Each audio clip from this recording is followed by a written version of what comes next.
Hello brothers and sisters, welcome to our channel.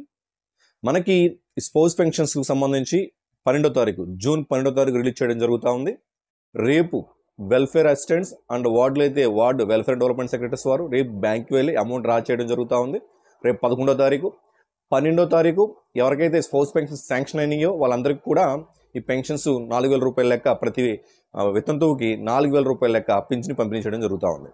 So వీటికి సంబంధించి ఒక పెన్షన్ ఏ విధంగా శాంక్షన్ అయింది, ఎవరిని మనం అప్రోచ్ అవ్వాలి, మనం అప్లై చేసిన తర్వాత పెన్షన్ శాంక్షన్ అయిందా లేదని ఎలా తెలుసుకోవాలి, ఒకవేళ రిజెక్ట్ అయితే ఆ రిమార్క్ ఏంటి, దాన్ని ఎలా మనం రిమూవ్ చేసుకోవాలి, అదేవిధంగా ఎన్ని పెన్షన్ శాంక్షన్ అయినాయి, ఆ లిస్ట్ ఎక్కడుంది అనేది వీడియోలో తెలియజేస్తాను. దయచేసి వీడియో లైక్ చేయండి, 10 మందికి ఉపయోగపడుతుంది. కొత్తగా వస్తే సబ్స్క్రైబ్ చేసుకోండి. ఓకే, టాపిక్లో భాగంగా మనకి స్పౌస్ పెన్షన్స్ మీకు తెలిసిందే. భర్త ఎన్టీఆర్ భరోసా పెన్షన్ తీసుకుంటా ఉండి చనిపోయినట్లయితే భర్త పెన్షన్ భార్యకి ట్రాన్స్ఫర్ చేయడం జరుగుతూ ఉంది. మరి ఇది అందరికీ వర్తిస్తుందా అంటే కాదండి. ఇది మనకి 1/12/2023 తరువాత ఎవరైతే భర్తలు పెన్షన్ తీసుకుంటా ఉండి చనిపోతే వారి యొక్క భార్యలకు ఈ పెన్షన్ వర్తిస్తుంది. కట్ ఆఫ్ డేట్ ఎంతండి? 1/12/2023 తర్వాత ఇప్పటి వరకు కూడా, అప్పటి నుంచి ఇప్పటి వరకు ఎవరైతే భర్తలు పెన్షన్ తీసుకుని చనిపోతే ఆ పెన్షన్ భార్యకి వస్తుంది. ఓకేనా? మరి ఈ పెన్షన్ ఎలా అప్లై చేసుకోవాలి అంటే గ్రామాల్లో అయితే వెల్ఫేర్ అసిస్టెంట్, వార్డులో అయితే మనకి ward welfare and development secretary ఇక్కడ ఎలా గ్రామ మరియు వార్డులో ఉంటారు. వాళ్ళ దగ్గరికి వెళ్ళి మీరు వెళ్ళేటప్పుడు మీ యొక్క భర్త యొక్క పాతది పెన్షన్ ఐడి బుక్, అలాగే రేషన్ కార్డు, అలాగే డెత్ సర్టిఫికేట్, మరి ముఖ్యంగా డెత్ సర్టిఫికేట్, చనిపోయిన భర్త యొక్క డెత్ సర్టిఫికేట్, భార్య భర్తల యొక్క ఆధార్ జిరాక్స్లు ఇవన్నీ తీసుకువెళ్ళినట్లయితే అక్కడ welfare assistants are ward welfare development secretary వీరు ఏం చేస్తారంటే ఎస్ఎస్ పెన్షన్ లాగిన్లో అప్లై చేస్తారు. అప్లై చేసిన తర్వాత అదే మండలంలో గ్రామంలో అయితే వెల్ఫేర్ అసిస్టెంట్ అప్లై చేసిన తర్వాత ఎంపీడీఓ గారికి వెళ్తుంది. అదే మున్సిపాలిటీ అర్బన్ అయితే ఇక ward welfare development secretary apply చేసిన తర్వాత అది మున్సిపల్ కమిషనర్ మున్సిపల్ కమిషనర్ వారి లాగిన్లోకి వెళ్తుంది. అలా వెళ్ళిన తర్వాత ఇదంతా ప్రాసెస్ అంతా ఎప్పుడు జరగాలంటే ప్రతి నెల 15వ తారీఖు లోపు జరగాలి. అంటే ఈవెన్ ఎంపీడీఓ లాగిన్లతో సహా 15వ తారీఖు లోపు క్లోజ్ అయిపోవాలి. అంటే మీరేంటి, ఒకవేళ మీరు ఒక 5వ తారీఖు ఒక 5 ఫర్ ఎగ్జాంపుల్ ఈరోజు ఎంత 10 అవునా, ఈరోజు మీరు అప్లై చేశారు. ఈరోజు అప్లై చేసిన తర్వాత రేపు ఒకవేళ ఎంపీడీఓ గారు అంటే అక్కడ వార్డులో విలేజ్లో ఉన్న ఎవరైతే సచివాలయం సిబ్బంది ఉన్నారో వెల్ఫేర్ అసిస్టెంట్స్ వాళ్ళు అప్లై చేసిన తర్వాత ఎస్ఎస్ పెన్షన్ లాగిన్లో ఈరోజు వెళ్ళిపోద్ది. ఒకవేళ రేపు ఎంపీడీఓ గారు అప్రూవ్ చేసినట్లయితే అంటే 15వ తారీఖు లోపు ఈ ప్రక్రియ మొత్తం అయిపోయింది. 1 or 2 డేస్లో అయిపోతుంది అప్లై చేసిన తర్వాత. బట్ 15వ తారీఖు లోపు ఎంపీడీఓ గారు లాగిన్లో కూడా అయిపోతే నెక్స్ట్ మంత్ శాంక్షన్ అవుతుంది పెన్షన్. మరి ఇప్పుడు రాష్ట్ర వ్యాప్తంగా 89,000 పెన్షన్స్ ఎక్సెల్ వచ్చింది. అందులో 71,000 పైచిలుక పెన్షన్స్ శాంక్షన్ అయినాయి. మరి ఏంటి, మరి ఆ పెన్షన్స్ ఎక్కడివి అంటే మనకి 1/12/2023 తర్వాత 30 మనకేంటంటే 30 నవంబర్ 2024 ఈ యొక్క 1 yearకి అవకాశం ఇచ్చారు. 1 year అవకాశం లేటెస్ట్. అందువల్ల అన్ని పెన్షన్స్ మనకు కనిపిస్తూ ఉన్నాయి. అర్థమైందా? సో మనకి ఇలా పెన్షన్స్ వస్తాయి కదా. యాక్చువల్గా ఎక్సెల్లో ఉన్న పెన్షన్స్ ఎంత అంటే 89,000 పైచిలుకు. వీళ్ళకి అప్లై చేయండి అని సెర్చ్ డిపార్ట్మెంట్ నుంచి సచివాలయాలకు వచ్చిన ఎక్సెల్ నెంబర్ ఎంత అంటే 89,000 పైచిలుకు పేర్లు వచ్చినాయి వీళ్ళందరూ కూడా. వీళ్ళు అర్హులు అని చెప్పేసి. ఆ తర్వాత అక్కడ ఉన్న సచివాలయ సిబ్బంది ఎవరైతే వెల్ఫేర్ ఉన్నారో వాళ్ళు వెల్ఫేర్ అసిస్టెంట్ వాళ్ళు ఏం చేసి డబ్ల్యూ అంటాం కదా, వాళ్ళు ఏం చేశారంటే ఆ పెన్షన్స్లో మరి భార్య బతుకుంటేనే కదా పెన్షన్ వర్తించేది. చాలామంది వరకు భార్యలు బతుకుండాలని కూడా ఎక్కడ లేదు కదా.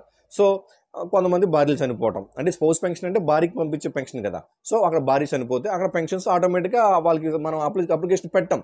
భార్య బతుకుంటేనే స్పౌస్ పెన్షన్ పెడతాం. ఎందుకంటే భర్త పెన్షన్ భార్యకి ట్రాన్స్ఫర్ చేస్తున్నాం భర్త పెన్షన్ అంటే అక్కడ భార్య బతికే ఉండాలి. సో భార్య బతికలేనప్పుడు అక్కడ అది వర్తించదు. సో అలా కొన్ని పెన్షన్స్ ఆగినాయి. అలా ఆగిన తర్వాత చాలా వరకు పెన్షన్స్ అప్లై చేసిన తర్వాత మరి అప్లై చేసిన ప్రతి పెన్షన్ ఎలిజిబుల్లోకి వచ్చేస్తుందా అంటే అలా రాదండి. శాంక్షన్ లిస్టులోకి అక్కడ బ్యాక్గ్రౌండ్లో వెల్ఫేర్ అసిస్టెంట్స్ అప్లై చేసిన తర్వాత గ్రామాల్లో అయితే వెల్ఫేర్ అసిస్టెంట్, వార్డులో అయితే ward welfare and development secretary వీళ్ళు అప్లై చేసిన తర్వాత బ్యాక్గ్రౌండ్లో అక్కడ 6 step వాలిడేషన్ జరుగుతుంది. ఎలక్ట్రిసిటీ బిల్లు కావచ్చు, ల్యాండ్ కావచ్చు, అర్బన్ ప్రాపర్టీ కావచ్చు, ఇన్కమ్ ట్యాక్స్ కావచ్చు, గవర్నమెంట్ ఎంప్లాయీ కావచ్చు, రిటైర్డ్ గవర్నమెంట్ పెన్షనర్ కావచ్చు, కార్ కావచ్చు, ఇవన్నీ కూడా 6 step వాలిడేషన్ బ్యాక్గ్రౌండ్లో జరుగుతుంది. ఓకేనా? ఎప్పుడైతే పెన్షన్ అప్లై చేశామో ఇది ఒకవేళ ఇక్కడ ఎలిజిబిలిటీ అయితేనే ఎంపీడీఓ లాగిన్లోకి ఫార్వర్డ్ అవుతుంది. అదర్వైజ్ ఇన్ఎలిజిబుల్ అయితే due to electricity consumption, due to having 4-wheeler. ఓకేనా? సో ఈ రకంగా సిక్స్త్ ఆఫ్ వ్యాలిడేషన్లో ఇన్ఎలిజిబుల్ అయిపోతే వెల్ఫేర్ లాగిన్లోనే ఆగిపోతుంది. వెల్ఫేర్ అసిస్టెంట్ నేను ఉన్నాను ఫర్ ఎగ్జాంపుల్, నేను అప్లై చేశాను. అప్లై చేసిన తర్వాత అక్కడ ఎలక్ట్రిసిటీ బిల్లు మనకి అప్లై చేసినప్పుడు చూపించదు. ఓకే, మనం అప్లై చేస్తాం, బట్ మనకి రిమార్క్తో సహా వస్తుంది. మనం తర్వాత ఎందుకు శాంక్షన్ కాలేదు, అన్ని పెన్షన్తో పాటు ఈ పెన్షన్ ఎందుకు శాంక్షన్ కాలేదు, అంతతో పాటు ఈ పెన్షన్ కూడా మనం అప్లై చేసామే కదా అని మనం ఎప్పుడైతే శాంక్షన్ వచ్చినప్పుడు శాంక్షన్ లిస్ట్లో పేరు లేదో చెక్ చేస్తాం కదా, అప్పుడు మనం ఎంపీడీఓ లాగిన్లో మనం చెక్ చేసినప్పుడు అక్కడ due to electricity concern, due to having 4-wheeler, due to paying income tax, so ఇలా చూపిస్తుంది. ఇలా చూపించినప్పుడు మనం రిమార్క్ చెప్తాం, బాబు మీకు ఎలక్ట్రిసిటీ బిల్ చూపించిన వాళ్ళు మీరు ఎలిజిబుల్ అయిపోయారు. సో కాజ్ కూడా ఉంటుంది. సో నేను ఏమంటానంటే పెన్షన్స్ అప్లై చేసిన తర్వాత పెన్షన్ శాంక్షన్ అవ్వాలంటే సిక్స్త్ ఆఫ్ వ్యాలిడేషన్ బ్యాక్గ్రౌండ్లో జరుగుతూ ఉంది. Okay, clear. సో అదొకటి అర్థం చేసుకోండి. మీరు అందరూ అడగొచ్చు, మరి మాకు మా ఇంట్లో గవర్నమెంట్ ఎంప్లాయీ ఉన్నారు పెన్షన్ వస్తుందా అంటే రాదండి. మాకు ఓన్ కారు ఉంది, అది ఎల్లో ప్లేట్ కాదు, మేము జనరల్గా మాకు సొంతానికి వాడుకుంటాం అంటే అలా రాదండి. మీ ఇన్కమ్ ట్యాక్స్ పే చేసాం రాదండి.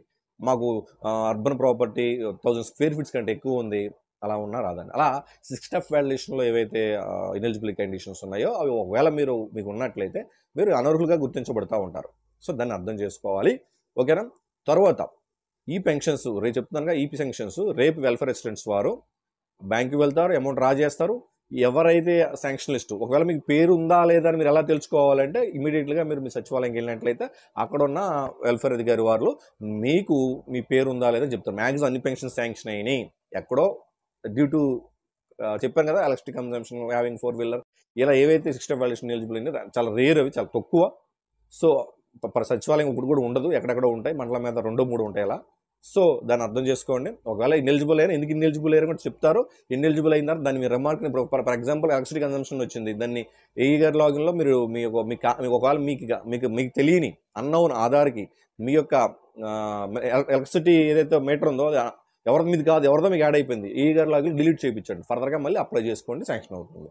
సో అలా ప్రాపర్టీ మీది కాదు సో డిలీట్ చేయించండి. సో ఆటోమేటిక్గా నెక్స్ట్ టైం మీరు అప్లై చేసుకున్నప్పుడు పెన్షన్ శాంక్షన్ అవుతుంది. ఇలా ఎవరైతే ఇన్ఎలిజిబుల్ అయ్యారో వాళ్ళకి కూడా అర్హత కల్పిస్తారు త్వరలో. సో ముందుగానే మీరు పెన్షన్ అప్లై చేసుకునేటప్పుడు ఇవన్నీ చెక్ చేసుకోవాలి. అలా చెప్తూనే ఉంటాం మేము. హౌస్ హోల్డ్ మ్యాపింగ్ క్రైటీరియా ఉంటుంది ఎనీ స్కీము, అది పెన్షనే కాదు, తల్లికి వందనే కాదు, Rythu Bharosa and nothing but another Sukhibhava, ఏవైతే త్వరలో వస్తుందో అన్ని సంక్షేమ పథకాలకు సంబంధించి household mapping criteria, household మ్యాపింగ్లో మీరు ఖచ్చితంగా ఉండాలి. హౌసింగ్ మ్యాపింగ్లో ఇంట్లో ఆ హౌస్ఫుల్ మ్యాపింగ్లో ఉన్న ప్రతి ఒక్కరి యొక్క ఎలిజిబిలిటీ చూస్తారు. ఏ ఒక్కరి పేరున ఏది ఉన్నా అల్టిమేట్గా అన్ని స్కీమ్స్ మీద ఇంపాక్ట్ ఉంటుంది, ఇన్ఎలిజిబుల్ అవ్వడానికి అవకాశం ఉంది, అంటే అవుతారు కూడా. సో దాన్ని బట్టి అర్థం చేసుకోండి. పెన్షన్ శాంక్షన్ లిస్ట్లో ఉన్నారా లేదా అనేది మీకు వెల్ఫేర్ అధికారులు తెలియజేస్తారు. మీకు 12వ తారీఖు ఇప్పుడు 71,000 పైచీలకు కొత్త పెన్షన్ శాంక్షన్ చేశారు. అవన్నీ కూడా 4,000 రూపాయల చొప్పున ప్రతి వితంతు వాళ్ళకి మనకి 12వ తారీఖు ఆ పెన్షన్స్ని మనము యొక్క ఇంటింటికి వచ్చి లేదా అక్కడ ఉన్న గ్రామ పెద్దలు వాళ్ళతో ఏమైనా ఉంటే పార్టిసిపేషన్ ఉంటే వాళ్ళతో కలిసి ఆ పెన్షన్స్ని ఇవ్వడం జరుగుతూ ఉంది. సో ఇంకా డౌట్స్ ఉంటే కామెంట్స్ చేయండి, ఆన్సర్ చేస్తాను. అందరూ బాగుండాలి, అందుకేమని జరగాలి. జై హింద్.